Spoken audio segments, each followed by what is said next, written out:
Yin et yang, polarité féminine versus polarité masculine. Féminin sacré versus masculin sacré. La douceur versus la rigueur. Deux forces que tout oppose, mais qui sont également très complémentaires. Un paradoxe sacré que je vous aide à comprendre dans cette vidéo. Si vous souhaitez en savoir plus, keep watching!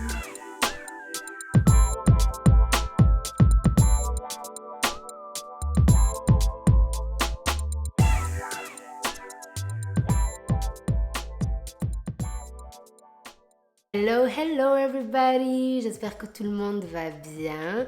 Bienvenue sur Drissia Thérapie. Pour ceux qui me découvrent, welcome! J'ai créé cette chaîne pour parler de sujets qui me passionnent depuis toujours. Spiritualité, psychologie, mindset, développement personnel, bien-être, etc. Tout y passe. Pour faire écho à mes deux dernières vidéos, l'une sur l'ego et l'autre sur la pleine lune en balance, j'ai décidé d'approfondir un peu plus en détail et de regrouper les informations sur le masculin et le féminin sacré dans cette vidéo. Je vous l'ai expliqué précédemment, je ressens que cette polarité yin et yang, que cette polarité masculin versus féminin est au centre des énergies actuelle. J'ai l'impression que la vie nous amène à comprendre un peu plus ces deux côtés de notre personnalité qui sont à la fois un paradoxe mais aussi une complémentarité. Je ne cesserai jamais de vous parler de la loi de la bipolarité. L'ombre ne peut exister sans la lumière. On a besoin de faire le vide pour accueillir, pour remplir, etc. Je vous laisse continuer. Le yin et le yang est l'un des fondements du taoïsme. En effet, tout partirait de cette bipolarité qui à la fois tout oppose, mais qui ne peuvent pas exister l'une sans l'autre. C'est l'équilibre parfait entre la polarité féminine et la polarité masculine qui mènerait à la paix intérieure, à l'alignement, à l'équilibre, à l'épanouissement personnel. C'est cet équilibre intérieur qui mènerait à un équilibre extérieur, donc un équilibre terrestre versus un équilibre spirituel. Le yin représente l'obscurité. D'ailleurs, dans le yin et le yang, c'est la partie noire. Le yin représente la féminité, il représente la lune, il représente l'inconscient, il représente la passivité, la réceptivité, l'introspection. Tandis que le yang va venir représenter la partie blanche, donc la partie lumineuse, le soleil, notre partie consciente. Il va venir représenter l'action, le dynamisme, la confiance en soi. Le yin, c'est l'inconscient, c'est le spirituel, c'est le non palpable, c'est la magie. Le yang, c'est le terrestre, c'est l'ancrage, c'est ce qui est palpable, ce qui existe. La manière dont j'aime voir notre constitution intérieure, et ça ne tient qu'à moi, je vous fais découvrir ma manière de voir les choses à travers mon prisme et mon expérience, donc prenez ce qui résonne en vous. Mais comment je le vois, c'est nous représentons le tout. Toutes les polarités, tout. Nous avons déjà tout. Et d'ailleurs, c'est une notion qui est extrêmement importante en spiritualité. Nous incarnons le sacré, le divin.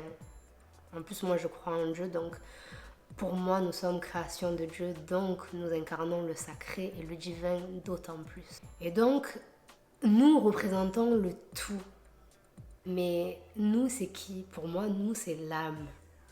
Cette âme qui est éternelle et qui va venir être scindée en deux parts. Notre âme qui représente le tout, mais à l'image du yin et du yang, qui va avoir ces deux polarités complètement paradoxales et extrêmes, mais tellement complémentaires et indispensables l'un à l'autre.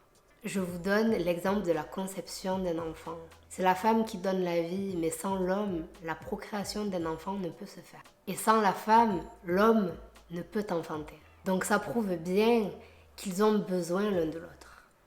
et qu'ils doivent agir main dans la main pour s'épanouir et pour créer.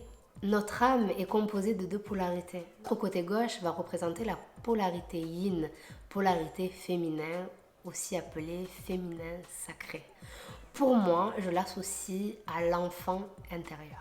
Et du côté droit, nous allons avoir la polarité yang, notre polarité masculine, également appelée masculin sacré, que j'associe à l'ego. Pour moi, l'âme va venir agir en tant que médiateur, où elle va avoir besoin de puiser autant du côté yang que du côté yin. Et donc va venir à la recherche de cette entente, de cette réconciliation et de ce parfait équilibre. Pour pouvoir représenter justement le matriarcat et le patriarcat. Le matriarcat qui va être associé à notre féminin sacré et le patriarcat qui va être associé au masculin sacré. Notre âme, lorsqu'elle est harmonisée et équilibrée, lorsqu'elle sort de l'obscurité, grâce à l'aide de la polarité masculine qui l'aide à exister et à s'assumer, vient poser de saines limites, vient s'affirmer, vient se respecter. On prend de plus en plus confiance en nous, on reconnaît de plus en plus notre valeur, notre légitimité. Au plus notre féminin et notre masculin travaillent ensemble et au plus notre âme s'harmonise et s'équilibre et au plus elle sera épanouie. Et donc ça a un effet direct sur notre épanouissement personnel. Je vais commencer par vous parler du féminin sacré. La manière dont je le vois, c'est qu'il y a une notion d'infinité, car tout est scindé en bipolarité. Et donc même lorsque nous allons prendre une polarité séparément, je vais commencer par la polarité féminine, on va encore une fois retrouver une bipolarité dans cette même polarité. Est-ce que ça prend tout son sens? Je ne sais pas, mais je vais vous expliquer. Donc, lorsque l'on prend le féminin sacré comme une entité seule, lui aussi va être séparé en deux polarités. En sa polarité positive et en sa polarité négative. Et il va falloir qu'il y ait un équilibre entre ce positif et ce négatif. Le côté positif du féminin sacré et donc de notre enfant intérieur étant la créativité, l'intuition, la foi, l'estime de soi, l'harmonie, la paix, l'assertivité, l'intégrité, la valeur, la puissance, le partage, l'amour, le plaisir, l'altruisme, la joie, la connexion, le bonheur, la fertilité, etc., etc. Dans sa version négative et déséquilibrée, le féminin sacré va donner lieu à de la victimisation, de la procrastination, un manque d'estime de soi, de l'obscurité, de la passivité. On va se retrouver introverti, on se laisse marcher sur les pieds, on éprouve de la dépendance affective, un conflit intérieur, on ressent des caprices, des injustices, etc., etc. Vous l'aurez compris, il est extrêmement important de venir trouver un équilibre dans toute chose. Et c'est d'ailleurs pourquoi dans le symbole du yin et du yang, dans le côté yin comme dans le côté yang, il va y avoir un petit point de part et d'autre de la couleur opposée. Le féminin, pour être équilibré, va avoir besoin d'être masculinisé, prendre sa puissance et son pouvoir. Et vice-versa, lorsque l'on prend le masculin comme une entité à part, il va lui aussi avoir deux polarités, une positive et l'une négative. Dans sa polarité positive, il va représenter action, dynamisme, confiance en soi, force, courage, détermination, persévérance, discipline, individualisme, maîtrise, tolérance. Il va sortir de sa zone de confort plus facilement, etc. Toutefois, dans son côté négatif et déséquilibré, il va être égoïste, contrôlant, rigide, autoritaire, exigeant, impulsif, colérique. Il va se sentir supérieur, accusateur, médisant, hyperactif, extraverti et il va avoir tendance à prendre toute la place. D'où l'importance de venir le féminiser avec la polarité yin, avec la polarité féminine. L'un ne va pas sans l'autre. Les deux sont indispensables l'un à l'autre. Cette quête d'équilibre intérieur nous permettra par la suite de trouver un équilibre extérieur. Donc de trouver un équilibre dans la matière. Un excès des deux polarités négatives sera extrêmement mauvais dans le sens où ça va donner lieu à des personnes très rêveuses, très procrastinatrices, très accusatrices. Elles vont se placer en tant que victimes, elles vont pointer du doigt, elles vont absolument rien faire pour transformer leur vie, pour métamorphoser leur réalité. Elles vont être fermées à toutes sortes de réceptivité et fermées à toutes sortes d'actions. Donc rien ne se passera. Les choses vont rester stagnantes et ça va créer une énergie assez basse avec une fréquence vibratoire assez basse qui va avoir un impact sur nos lois de l'attraction, sur ce que nous allons manifester dans notre vie. Il y a toujours cette notion de responsabilité qui revient où chacun doit reconnaître sa part là-dedans, dans ce que l'on manifeste à nous, dans ce que nous créons dans la matière. Je pense qu'il y a une partie qui vient du divin, bien évidemment, pour venir nous tester, pour venir nous faire apprendre, pour nous faire évoluer. Mais la majeure partie des choses que nous manifestons dans la vie, à mes yeux, c'est nous qui les attirons à nous-mêmes. Je l'ai déjà expliqué auparavant, lorsque nous sommes dans des moments de prière, de méditation ou dans des moments de création de loi de l'attraction, dans des moments de manifestation. Quand on demande une chose, souvent on va être exaucé, mais parfois on ne va pas être exaucé de la manière dont on l'aurait imaginé. Et c'est là qu'en fait il faut vraiment savoir se placer en tant qu'observateur pour venir comprendre la leçon. Donc dans toutes les choses qui nous arrivent de mal, voir le bien, en tirer la bonne leçon, l'apprentissage qui va nous faire évoluer. C'est le yin dans le yang. Un déséquilibre de ces deux polarités en nous va venir causer un conflit intérieur. Où on va vivre des hauts qui vont être très hauts et des bas qui vont être très bas. Où l'on va faire une chose et son contraire constamment. Où l'on va souvent venir s'auto-saboter.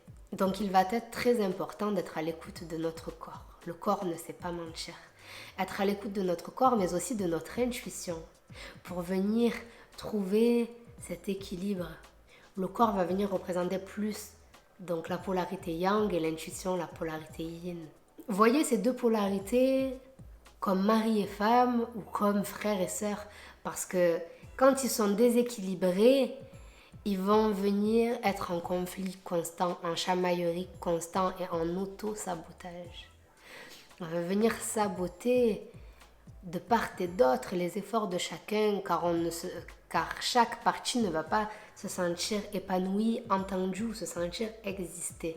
Il va donc falloir laisser la place à chacune de ces polarités, le moyen de s'exprimer, la place pour exister.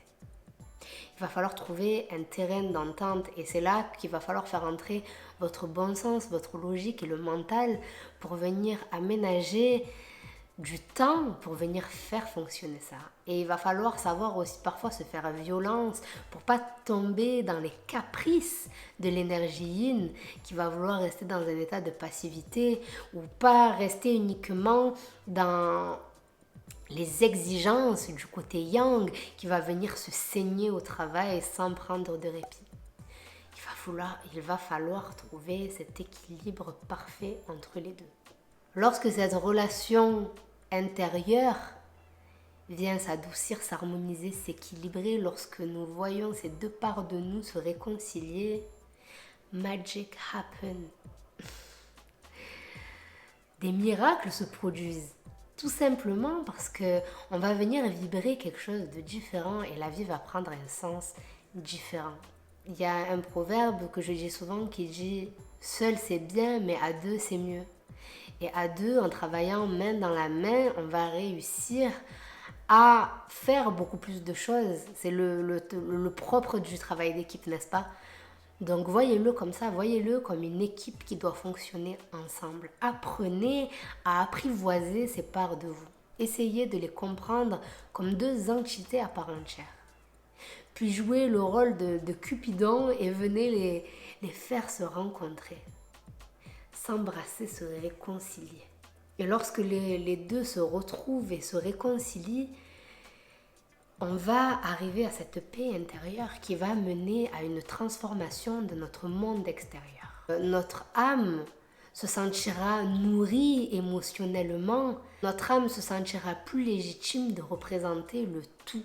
Et quand on a conscience que nous sommes déjà tout, tous nos rêves se concrétisent dans la matière. Et c'est ça qui va venir faire la diff. Utilisez le féminin pour venir adoucir l'ego. Utilisez le masculin pour venir structurer l'enfant intérieur. Votre âme, une fois rééquilibrée et harmonisée, agira comme des parents bienveillants envers son enfant. Elle sait ce qui est bon pour nous. Elle sait ce qu'elle veut. Et c'est là l'importance d'être à l'écoute de sa voix intérieure, de son intuition, de son instinct. D'être vraiment dans des états d'observation, d'où l'importance de vivre en conscience et d'être ancré dans le moment présent. Le temps n'est qu'une illusion, le passé n'existe pas, le futur n'existe pas. Le seul moment qui compte vraiment, c'est maintenant. Qu'allez-vous faire maintenant pour transformer votre vie, pour avoir un impact sur demain? Qu'allez-vous faire maintenant? C'est maintenant qu'il faut entrer en quête de soi, en quête intérieure. Et si vous souhaitez transformer votre monde extérieur, ces prises de conscience sont extrêmement importantes. Elles viennent nous donner des leçons de vie. Typiquement, lorsque l'on manifeste à nous toujours les mêmes choses, toujours les mêmes relations, toujours les mêmes choses, les mêmes déceptions, les mêmes circonstances, les mêmes événements, les mêmes profils de personnes, c'est qu'il y a une leçon à apprendre. Surtout si vous n'êtes pas satisfait avec. Si vous êtes satisfait, tout va bien. Mais quand vous n'êtes pas satisfait avec un de ces schémas répétitifs, c'est karmique. Une leçon est à tirer. Typiquement, dans le relationnel, le yin et le yang vont avoir une importance fondamentale, car comment voulez-vous être heureux en couple? Donc, sur une base de deux énergies opposées, que vous soyez couple hétéro, homo ou whatever. Comment voulez-vous être en harmonie dans la matière si vous-même à l'intérieur de vous, vous n'êtes pas à l'aise avec ces deux énergies-là? Donc pour venir transformer la manière dont vous allez relationner avec les autres dans la matière, il va falloir venir changer votre manière de relationner à l'intérieur de vous. Être plus à l'écoute, par exemple. Ou tenir ses engagements envers soi-même. Arrêter de se trahir soi-même.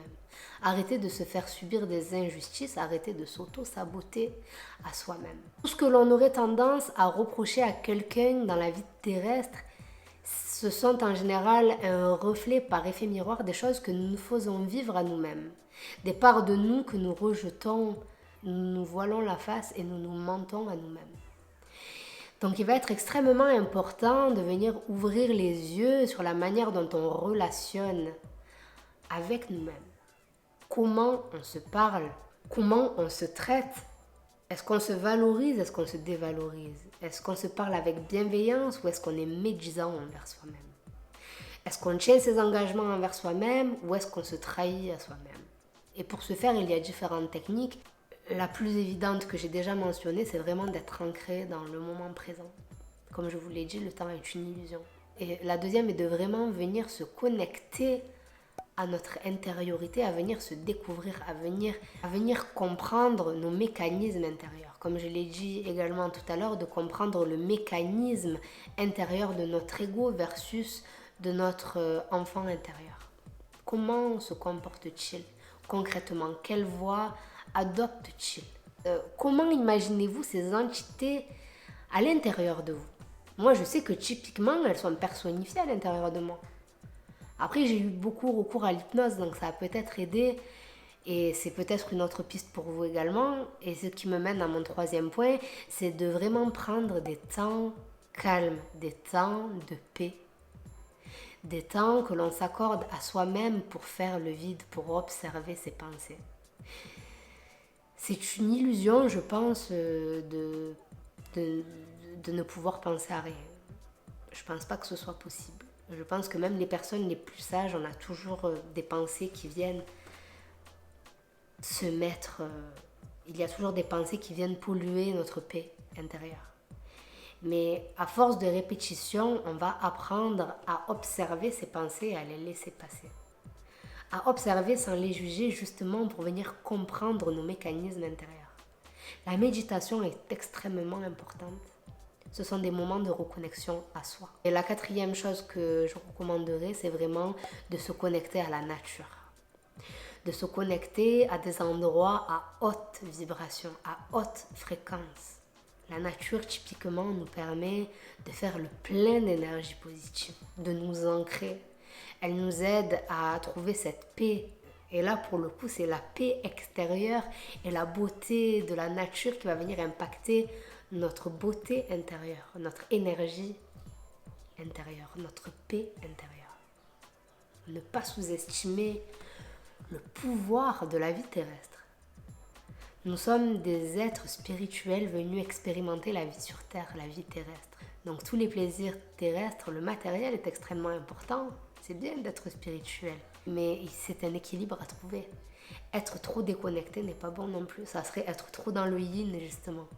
Et être trop attaché au matériel serait être trop dans le yang. Alors trouver cet équilibre parfait, quelque chose qui fonctionne pour votre routine, pour vous apporter cet amour-propre, ce temps calme, cette connexion à quelque chose de plus grand. Même si vous ne croyez pas en Dieu, mais juste votre conscience supérieure. C'est extrêmement important de venir s'aménager une routine qui fonctionne pour nous et qui nous permet de trouver cet apaisement à l'intérieur de soi. On a tendance à beaucoup s'aménager des temps yang, des temps masculins. Il faut faire le sport, il faut faire le ménage, il faut ranger ci, il faut faire ci, il faut faire ça. Mais pensez à vous accorder des moments yin, des moments de rien foutre. Typiquement, des moments de je me pose et je lis un bon bouquin. Des moments de j'ai envie de parler à personne, j'éteins mon téléphone et je vais me mater un bon film. Des moments de j'ai besoin de prendre l'air, je vais aller faire un tour. De venir accepter sa solitude également. D'accepter de passer du temps seul parce que c'est dans les moments où l'on se retrouve seul, sans distraction, que l'on arrive à s'introspecter, que l'on arrive à s'observer plus facilement. Et il y a des personnes à qui ça peut faire vraiment peur, la solitude, parce que c'est là qu'on se retrouve confronté à la vérité, à notre vérité intérieure. C'est là que nous n'avons plus le choix que de voir la vérité, de s'enlever le filtre des yeux. Donc je vous invite à vous aménager des temps pour vous épanouir, pour être en phase avec vous-même, pour être aligné et pour venir réconcilier ces deux parties que tout oppose mais que tout assemble intérieurement. Voilà, écoutez, j'espère que ça vous aura parlé, que ça vous aura plu. N'hésitez pas à me faire vos retours, n'hésitez pas à me dire comment se passe votre date intérieure. Et comme à l'habitude, merci beaucoup pour votre soutien, pour vos likes, pour vos partages, pour vos commentaires. Et d'ailleurs, n'hésitez pas à vous abonner pour me soutenir, ça me fera chaud au cœur. En attendant la prochaine vidéo, je vous fais de gros bisous. Et je vous dis à bientôt.